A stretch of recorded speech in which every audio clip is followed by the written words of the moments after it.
Assalamualaikum warahmatullahi wabarakatuh.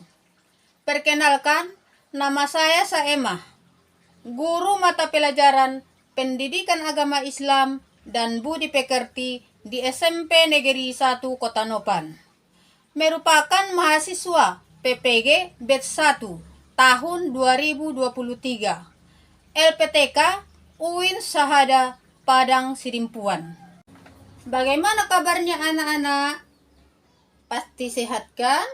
Alhamdulillahirabbil alamin. Pada hari ini kita berjumpa kembali dengan mata pelajaran Pendidikan Agama Islam dan Budi Pekerti. Sebelum kita melanjutkan pelajaran, alangkah baiknya kita berdoa bersama-sama dengan mengucapkan Bismillahirrahmanirrahim.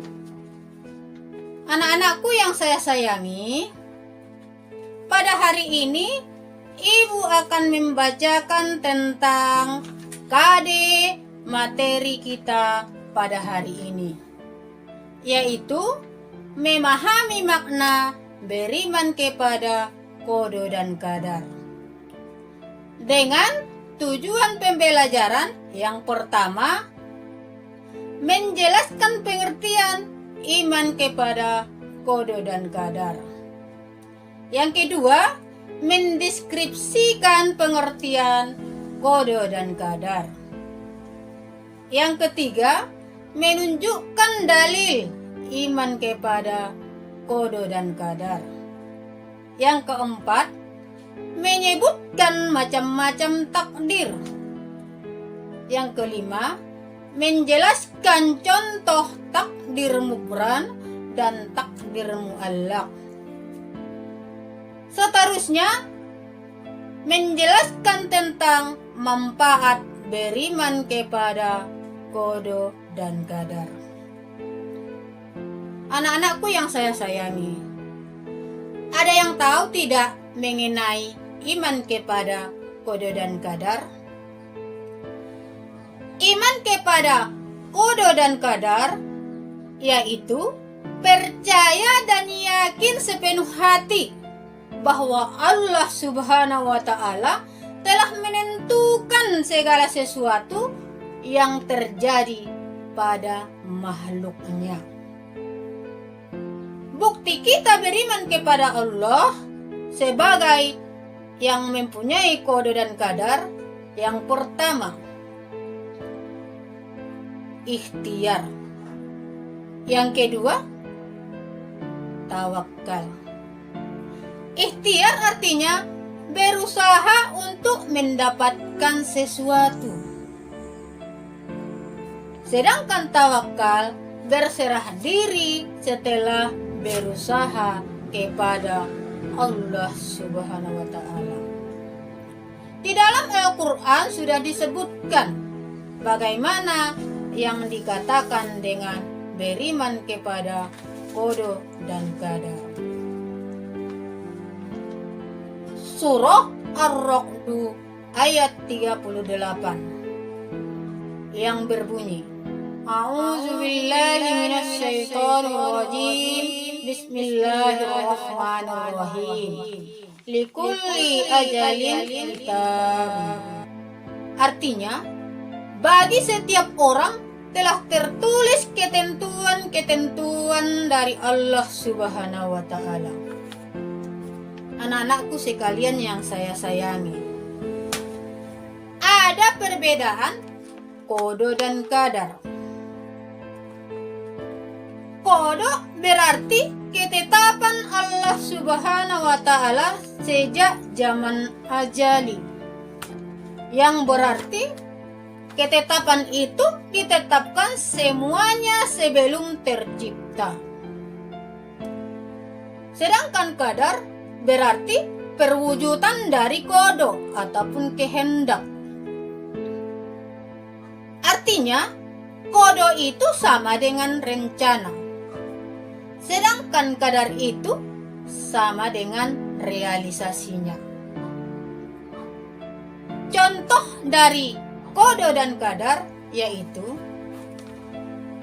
Allah merencanakan kelahiran seorang anak tanggal 28 September. Itu adalah kodo. Kemudian di tanggal 28 September tersebut lahirlah anak. Itulah yang disebut dengan qadar. Kemudian kodo dan qadar sering disebut juga dengan takdir anak-anak. Takdir terbagi menjadi dua, yaitu satu, takdir mu'allaq, dua, takdir mubram. Ibu akan bahas dulu takdir mubram. Takdir mubram adalah takdir yang tidak bisa dirubah. Contoh, umur manusia. Umur itu tidak bisa dirubah, diperpendek ataupun diperpanjang. Kemudian bentuk bumi. Manusia tidak akan pernah bisa merubah bentuk bumi. Kemudian takdir mu'allaq. Takdir mu'allaq berarti takdir yang masih bisa dirubah dengan cara berusaha. Contoh, kepintaran. Kalau kita ingin dapat ranking 1 di kelas, maka kita harus rajin-rajin belajar.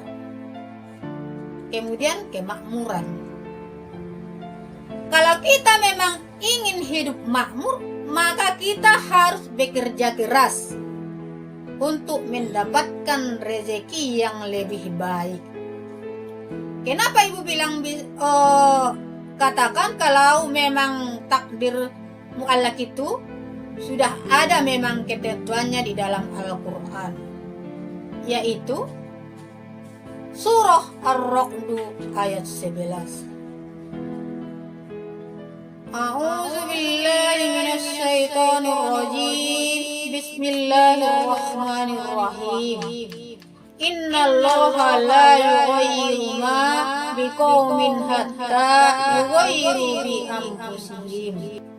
Yang artinya, sesungguhnya Allah tidak akan merubah nasib sesuatu kaum kecuali mereka sendiri yang mau merubah nasibnya sendiri.